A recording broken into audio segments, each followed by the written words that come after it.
There are some women like that. They don't listen to their husbands. They don't respect their husbands. They come on social media and say, you know what? He's such a narcissistic man. He's such a misogynistic man. It don't matter what English you learn from Twitter. The question is, the man told you to stop making this kind of hair, but your friend Fumi said the hair is what was raining, and then you made the hair, and now you're trying to sound butchy. Who are you trying to sound English for? We don't like the hair. You remove it. You go back to the hairdressing salon and said, I told you to remove it.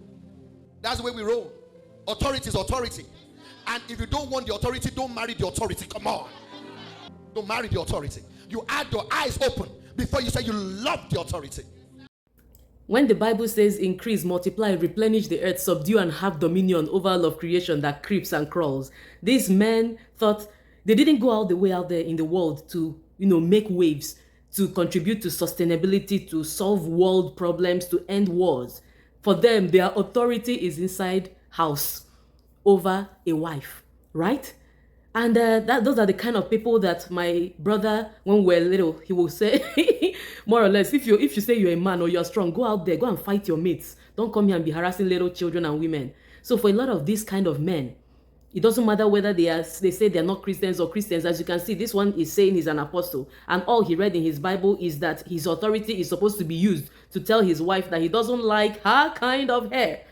What of the Bible verse that says that a man that is married should think about the things of this world, how he will please his wife? A wife looked at a hairstyle. She knows the structure of her face and she says, I like this hairstyle. And she goes to make it. And then the man is saying, no, I am the authority. And because I'm authority, if we say we don't like this hair, you go and remove it. Now, in a flip of situations, if the man goes out there, barbs a particular hairstyle and comes back, and the wife says, I don't really like this hairstyle, can you go back to that salon and remove it? It will be called an insult. Because to them, what they have done is, when they talk about submission and all that, it has nothing to do with fulfilling the purpose of God in the earth. It's about telling a woman what to do and what not to do, right? So that is why, if you now use the goose and gander analogy, like what is good for the goose is also good for the gander, they'll tell you, no, this is a different situation because I am the authority. She doesn't have a right to say what she wants me to do. The person under authority doesn't tell the authority what to do. The authority is not discussing how do we move things forward, how do we make sure that this family is working together. It's about telling her what to put on her hair, what to rub on her lips, and all those kind of things. And a lot of the men that are talking like this, they don't even bring anything to the table. The woman is still there working, doing a whole lot of stuff. But those ones that don't have, those are the ones that authority, the sweet for their mouth pass. This has nothing to do with what the Bible said. If you're talking about authority, let me tell you what real authority looks like. Jesus and his disciples, after coming back from a long journey, their feet were dusty. The disciples were all looking and saying, who is going to go and clean the feet of this? Who is going to go and bring the water that we'll use and wash our feet? All of them were there looking, who is the one that will go? If I go now, can you imagine? I'm closer to Jesus. I'm closer to Jesus. I met Jesus first. Bible says that Jesus took the water, he removed his clothes, tie wrapper on the towel on his waist, and he knelt down and started washing their feet. And they were like, oh, master, no. You know you're the authority, your authority. No, you're supposed to sit down. Let me even wash your feet. And it's like, forget about it. There's no big deal. A lot of people that are crying and claiming authority is because they don't know who they are. Anywhere they go, nobody even acknowledges them. Their family does not acknowledge them. Nobody acknowledges them. The society does not know them because they have not accomplished anything in life. So either they are claiming authority by subjugating people in church on top of altars, or they are subjugating women in their homes. If you go to the workplace, some of these people cannot talk. They can work in one particular job for 10 years. Nobody is giving them a promotion. They will not speak up and say, hey, I think I'm due for a promotion, because they are afraid that if they speak up, they will lose that job. Is where the women are the vulnerable, the helpless. That's where they get their strength from.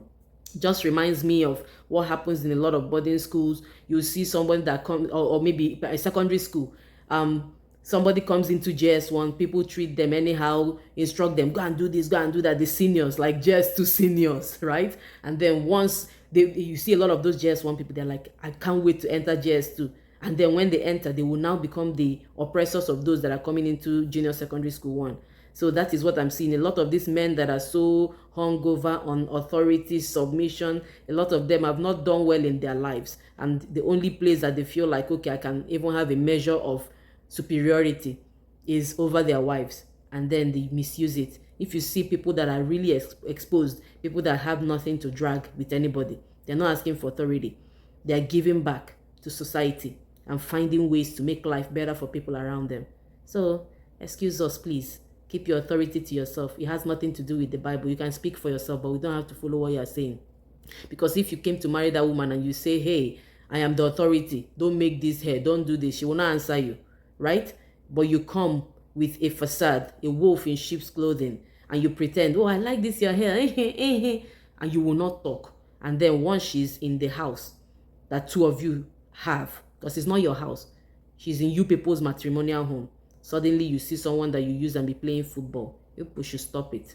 If you don't have fear of God. The thing is, we women, we're not even waiting for God to judge anymore.